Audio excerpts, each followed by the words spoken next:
Hi everyone, Sherry Flowers here, and welcome to the She Flows channel, where we are your one-stop channel for all things spiritual and natural, education, encouragement, and empowerment. For spiritual empowerment, you want to check out our 5 Things Thursday, our spiritual empowerment briefings. They have been phenomenal. I'll do you a favor and add a link to the description box below. Today, all things natural, hair that is, we're going to be talking about wash day. Wash day, wash day. Does that sound familiar? Is that you?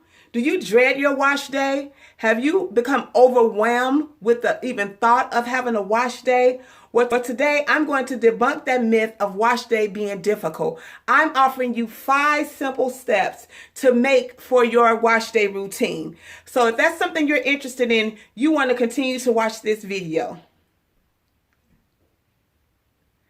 So wash day. First, let's start off setting the foundation. Wash day is the very foundation of having good, healthy, natural hair. There's no way of getting around it. The number one thing you can do for your natural hair is to develop a wash day routine, a wash day regimen. Mine may not look the same as yours and vice versa, but as long as you have a regimen, meaning something that you're doing on a consistent, regular basis, you're in the game. Okay, so let's talk about wash day and our 5 simple steps. Number 1, pre-pooing.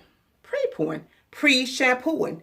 Pre-pooing is basically a treatment that you do prior to your shampooing. So why do you want to do that? Well, first of all, pre-pooing is adding a treatment. It can be a conditioner. It can be a hot oil treatment. It could just be adding your favorite oil, olive oil. It could be mixing an oil with a conditioner. Now, if you choose to do a conditioner, I would advise you to use just a basic conditioner, a very inexpensive conditioner. If you want to enhance it, you can add a little moisturizing oil, like a coconut oil or an olive oil to it. And you just really pretty much layer it and just add it to your hair. Let it sit a few minutes, put on a plastic cap if you want, and then wash your hair. What this does, because shampoos has mild detergent, some has more harsh detergent, but shampoos can strip your hair. And that's what it does. It strips your hair of moisture. It cleans your hair, but it strips it of that moisture. The pre-pooing, or the treatment before the shampoo, kind of acts as a buffer, a barrier, if you will, to the harsh shampoo that you're about to put on your hair. Okay, so it adds a buffer. It helps resulting in less breakage, things of that nature. It even helps your real conditioner, the conditioner we're going to talk about soon, it helps it to be more effective. So pre-pooing, there's all kind of pre-poo techniques you can use or things you can use as a pre-poo, but that's definitely something that I use in my natural hair care regimen every week when I wash to protect my hair and give it that added boost. Number 2, shampooing. Of course, shampooing is basically washing and cleaning your hair. Our hair needs to be cleaned regularly. We add a lot of product to our hair. Okay, we sweat. We get into the environment and things get added to our hair. If you want your hair to grow, or hair is always growing, but if you want it to maintain healthy growth and retain your growth, it is vital. It is essential. Essential, that's the word we've heard a lot lately, right? That you shampoo your hair on a regular basis. Now, what's a regular basis? What's a good, how often do we wash our hair? It really depends. Some people say 2 weeks. I personally do once a week, and you'll hear that a lot in the natural hair community. Once a week, especially if you work out, you're sweating and doing extra things, causing buildup to your hair, because we want to make sure our scalp stays clean. Your scalp is vital to good, healthy hair. Keeping your scalp clean in particular. I would even say when you take your shampoo, I know I apply mine to my scalp and then work it from the scalp to the ends, because it's important to keep your scalp nice and healthy and clean. Because when you think about it, our hair is a living organism. It's just like, grass. Grass grows when it's what? When it's moisturizing. When you're adding water to it. Don't let it rain a lot. Oh my God, your grass will get up to knee high almost. That's how our hair is. If you want your hair to grow, keep it clean, keep it moisturized, keep it shampooed. Okay, now there's all kinds of shampoos out there. You have to do your research and find one that works best for you. Now, there's two major kinds I want to share with you. There's a moisturizing shampoo, or a shampoo is going to be mainly to clarify or cleanse. Moisturizing shampoo, you definitely have to have that in your routine, in your regimen. You want to have both. Moisturizing shampoo, I use that more often, more on a weekly basis to, again, moisturize your hair. What the water is taken out, or what, it's to try to add moisture to your hair. What the water is taken out is to add moisture to your hair. Okay, and then the clarifying and cleansing shampoo. That's when you've had a lot of buildup. Like maybe you've just had a rough week, or you've been putting extra products or wearing all kind of styles that requires a lot of gels and creams and puddings and all that good stuff that we put in our hair. You want to then use a cleansing shampoo that week to make sure you're cleansing and getting all the fun stuff that we put to make our hair look good.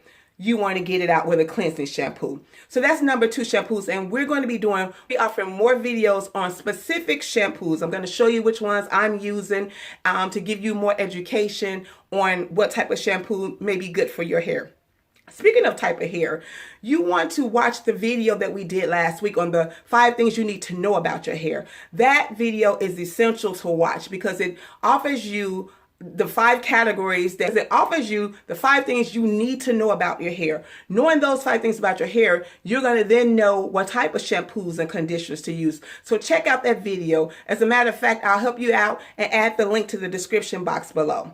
But that's number 2, shampoo. Number 3, tray. Conditioner. Can't have shampoo or conditioner, one without the other.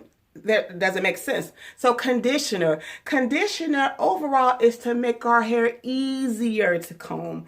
Conditioner is almost like a relaxer to natural hair. And what that means is it helps to define our natural curl pattern. We all have a natural curl pattern and all of ours are different. Okay, and so you'll want to watch another video that I did that talks about the 4 different type of curl patterns. But a conditioner defines your natural curl pattern. It brings it back to life. Conditioners do so many things. It helps detangle your hair. It adds increased shine. It reduces frizziness. Oh my God, there is no shampooing without conditioning. So that answers the question right there. How often do you condition? Glad you asked. As often as you shampoo. You never want to shampoo without adding conditioner to your hair. Okay, it is a life changer for your hair. Now there's leave-in conditioners, there's deep conditioners, there's rinse out conditioners. We're going to go in more depth into a future video soon, but I'll tell you that a rinse out conditioner, you literally just put it in and rinsing it out after you shampoo. Deep conditioners, if you don't have any time to do anything else in your natural hair wash day, please deep condition where you're spending time, let the conditioner sit in your hair, maybe adding some heat, adding a plastic cap, sitting on a heated dryer if you have it. You want to deep condition your hair. More on conditioner to come. But that's number 3. Number 4, detangle. Unwind the curls, unwind the curls. You want to detangle your curls. Our hair gets tangled, especially my hair. My hair is naturally coily. They're curls, but they're such small curls that the coils, they wrap around each other on the ends. And so it's important that we detangle our hair. Detangling does so much. It helps with excessive hair shedding.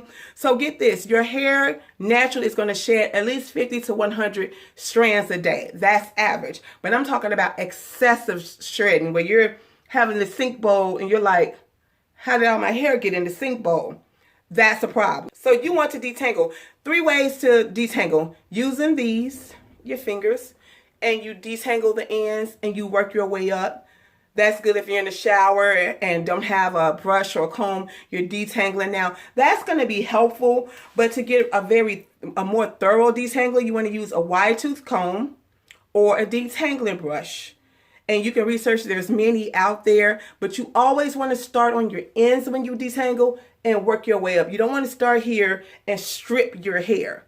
okay? Because you will pull your hair out. We're trying to preserve our hair. We're trying to maintain the length and maintain the growth, right? So start at the ends and work your way out. I'm going to have some demonstrative videos coming out very soon. But number 4, you want to detangle. You don't want your hair to get knotted up, matted up. I would say some people detangle in the shower while they're shampooing or conditioning. Sometimes you shampoo after you apply the deep conditioner, which is what I often do. I'll detangle in the shower with my fingers, but then more thoroughly with a wide tooth comb and my denim or my detangling brush. So that's number 4.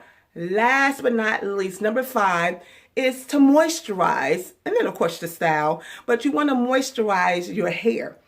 All the stripping of your hair that just happened with that shampoo is your job. It's your job to take ownership of your hair and add that moisture back to your hair. So you've already started with the conditioner, but then you have to take it a step further. 2 methods out there, you may have heard of them, LCO or LOC. The LCO is basically the leave-in conditioner, cream, and oil. And then the LOC, same thing, it's the leave-in conditioner, oil next, and then the cream. And the letters just tell you what order to add the product. And so I use either one interchangeably depending on what style I'm doing to my hair, but I do them all the time. I do not have a wash day without adding back moisture to my hair or adding moisture back to my hair. So you apply your leave-in conditioner and you want to break your hair off into sections. Okay, never try to work in so much because it could be overwhelming. You have your little clips, and then you break it off into 4 sections, and you moisturize each section at a time. So you do your leave-in conditioner, do your detangling brush, then your oil, and then your cream. Okay, so there's so many products out there, creams, puddings, those things, those terms are used interchangeably, but that's a moisturizing method. Again, a more detailed video is coming up soon. But the 5th step is to add back moisture to your hair. At the least, you want to add some leave-in conditioner, okay? Even if you don't do the LOC or LCO method, I would suggest, to do those 2 methods because you're literally building up moisture. Especially my hair I have 4C hair, which is very thick hair that needs that moisture built back into it. Okay, so that's number 5. So simple, right? That's our 5 steps for an easy wash day routine. And be patient with yourself. Once you get a routine and once you know how it works and about the time that each one takes, it will become easy breezy. It'll be to a point that you're even looking forward to your wash day because you know the benefits of washing your hair regularly. I would suggest once a week. It's going to work wonders. You're going to see a difference. Your hair will become more manageable, easier to comb through, a noticeable, better shine. It works. So you want to do that. So I'm interested. Leave a comment for me. Tell me, what does your wash day routine look like? Is it similar to the one that I just explained, to the one I use? How often do your wash day occurs? How often do you wash your hair? I want to know. I want to hear from you. And let me know if this video was helpful. If it was helpful, go ahead and give it a like. Go ahead and subscribe to this channel. And remember, at the end of the day, no matter what's going on in your life, no matter what you may be facing in your life, God's grace is always more than enough. I'll see you next time.